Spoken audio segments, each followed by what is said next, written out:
Como ya lo he subrayado en otras columnas, el autor alemán Yasna Mounk, profesor en la Universidad de Harvard, ha destacado dos corrientes que están poniendo a mal las democracias modernas a través del mundo. Estas dos corrientes son, por un lado, el tecnocratismo antidemocrático y, por otra parte, el populismo iliberal. ¿Qué quiere significar con el tecnocratismo antidemocrático? El autor subraya que alrededor del mundo, en muchas democracias modernas, está esa sensación que las organizaciones internacionales, los organismos técnicos internacionales, cada vez más intervienen en los gobiernos soberanos y dejan cada vez muy poca margen de acción a los diferentes gobiernos electos de manera popular. Esa impresión crea un rechazo en la población que optan por la segunda vertiente que él también destaca, que es el populismo iliberal. En unas columnas anteriores ya he subrayado lo que significaba populismo. El populismo es el contacto directo entre el líder y la masa, bypassando las diferentes instituciones, un diálogo directo entre el líder y la masa.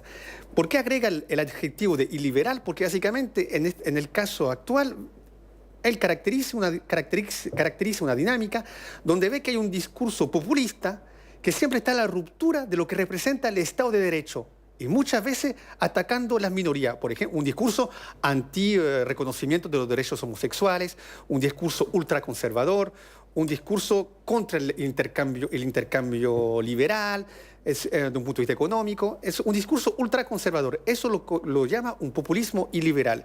¿Y por qué se hizo famoso este investigador? Porque subrayó esta dinámica hablando de los casos de Putin en Rusia, del señor Erdogan en Turquía, también de Orbán en Hungría, como también en Polonia con un partido ultraconservador que ya hace varios años que está en el poder.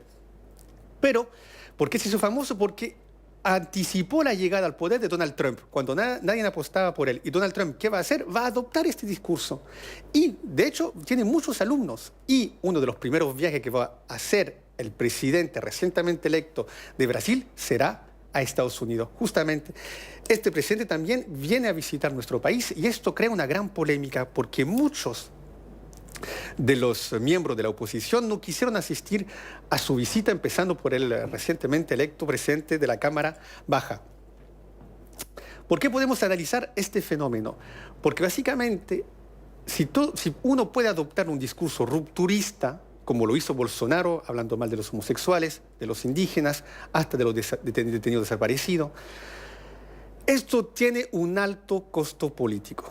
Es decir, no hay que sorprenderse que a momento dado en la escena internacional, en cualquier lugar que va a ir nuestro amigo presidente Bolsonaro, va siempre a producirse lo mismo. Va a crear muchos anticuerpos en los lugares que va a viajar. ¿Por qué? Porque es el costo político de un discurso rupturista. A la diferencia de Estados Unidos, no Brasil, a pesar de ser un gigante, un país continente, Brasil no es Estados Unidos. Y no todos los países pueden prohibir, por ejemplo, a todos los otros países de hacer comercio con Irán. No todo el mundo puede adoptar el discurso, la retórica de Estados Unidos, porque no todos los países, sino casi ninguno, tienen el peso comercial, político, militar, que tiene el país norteamericano. Es por eso que no es tampoco tan fácil reproducir tal cual el modelo, el ejemplo de Donald Trump.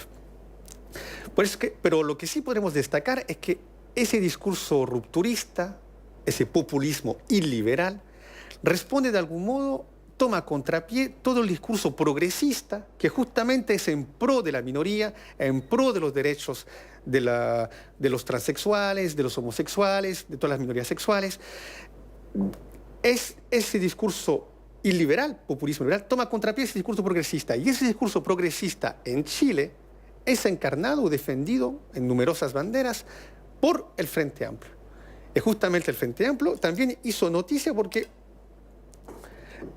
se manifestó justamente, en primer lugar, por no querer asistir su representante a la visita del presidente brasileño acá en nuestro país, y también últimamente por la elección del presidente de la Cámara Baja, el señor Flores, que fue de la democracia cristiana, que fue electo hace muy poco.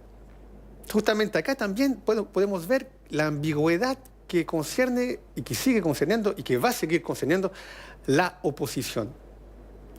Porque, como lo digo, el progresismo de algún modo actualmente en nuestro país, a nivel político, está siendo postulado, el llamado progresismo, está siendo postulado por fuerzas vivas políticas que se encuentran al interior del Frente Amplio. Y podemos ver que el señor que representa a la oposición y que fue electo presidente de la Cámara Baja, tiene un aspecto bastante conservador, porque que sea acerca del tema del matrimonio homosexual, que sea acerca del tema del aborto, últimamente un diario como el Dínamo sacó a flote de nuevo todas sus diferentes posturas que conciernen una parte importante de la DC y que justamente iría a contrapié de lo que pensaría o aplicaría el Frente Amplio. Y esto nos lleva a pensar justamente acerca de la oposición.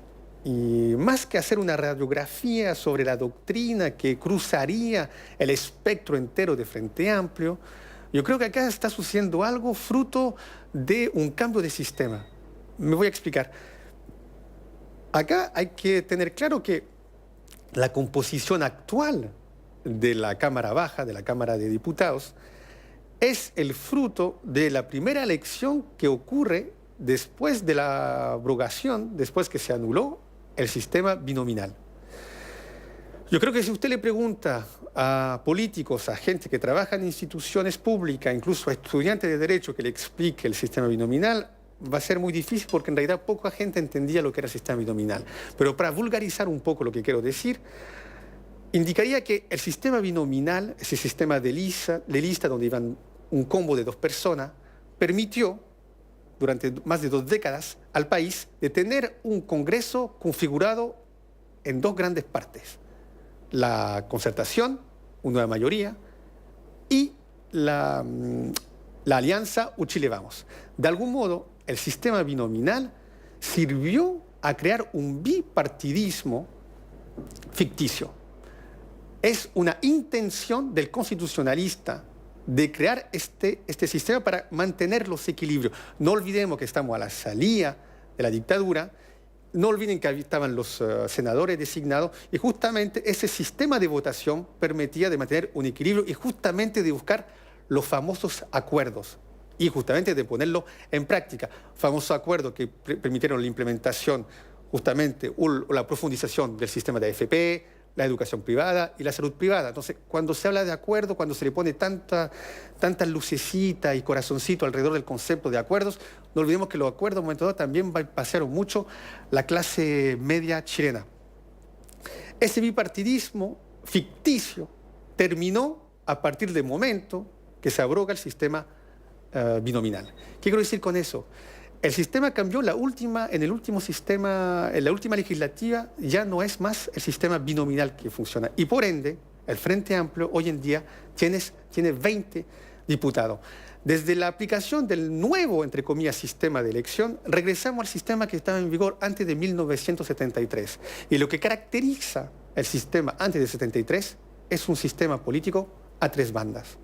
Es por eso que ese sistema legislativo de elección permitió la aparición de la DC, de la democracia cristiana, en los años 60, porque básicamente hay un famoso dibujo de la revista Topaz donde se veía al presidente Eduardo Frei Padre en un auto y un carabinero indicándole si iba a la izquierda o a la derecha, porque justamente ese sistema electoral permitió la aparición de una tercera fuerza que fue la DC, que se situó justamente en el centro.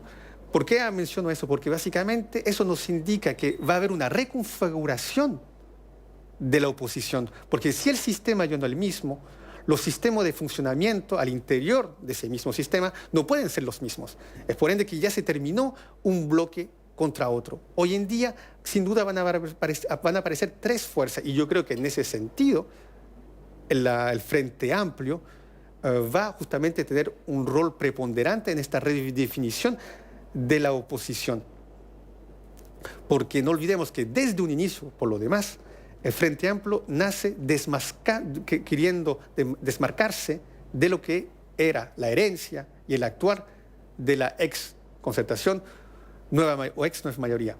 Yo creo que esto nos indica que en el año que viene va a haber una oposición que va a buscar en realidad a reconfigurarse, y eso puede traer una división bastante importante al interior de esta, y quizás de esta redefinición el oficialismo puede sacar cuenta alegre. Esto nos lo dirá el futuro, pero en todo caso lo primordial es que recordar que el nuevo sistema de elección legislativa es una especie de viaje, un regreso al futuro, como la película. De algún modo, en teoría, deberíamos asistir a la reconfiguración del sistema político en general, y este debería ser, más que a dos bandas, a tres, un ménage à trois. Muchas gracias.